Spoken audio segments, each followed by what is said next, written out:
Hello everyone, today in this video we'll fight against the atmosphere of our world around us. And today in many countries, one would say vast majority, which is also true, we have Republican slash parliamentarian systems. Well, fine. But we see that all of these systems share for thousands of years the same problem, they follow the same path, and they follow the same crises.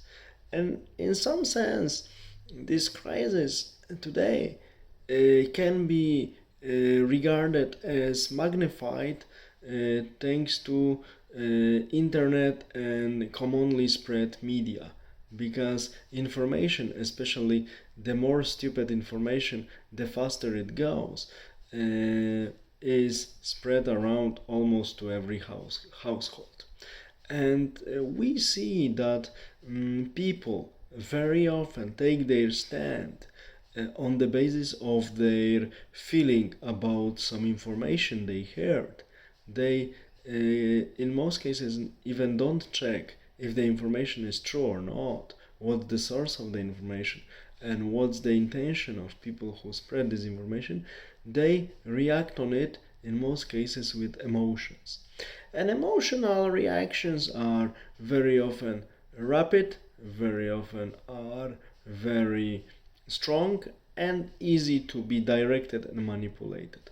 That is why political systems currently, Republican ones especially, are even less stable than in the past.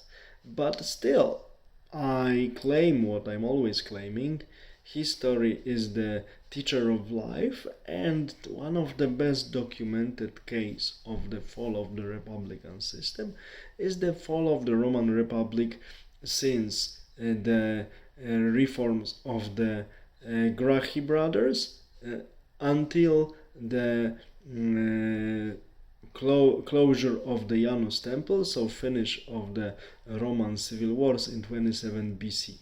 So this time from 133 BC to 27 BC is, of course, with some breaks, but this is the incredible period of the social clashes and eventually very brutal and bloody civil wars between Roman citizens for their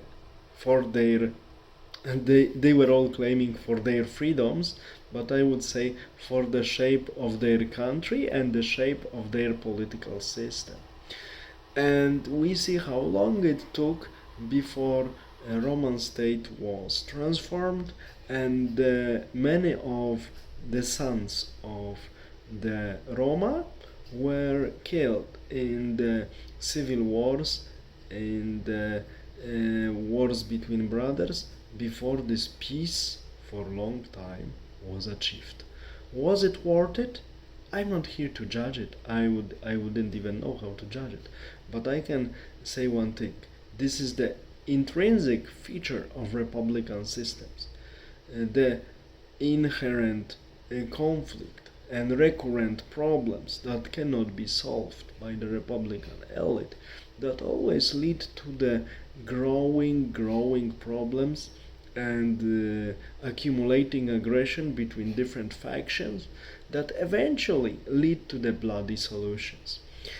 Observing the largest republic nowadays, which is United States, we see the same processes and the same emotional reactions in most cases that often are driving the members of different factions in the society.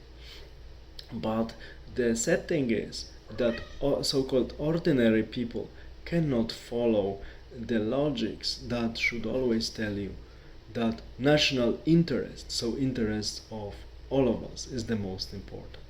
Only real people who know what's the power and know how the state works understand it. But majority, we cannot demand it from them. They are driven by emotions, they do not understand politics, but they feel emotion of the moment. And this is the problem, and this is why systems in which many people, of course with different level of capacities, are involved always fall into the same bloody path and bloody and turbulent. And all the best. Have a nice day. Bye.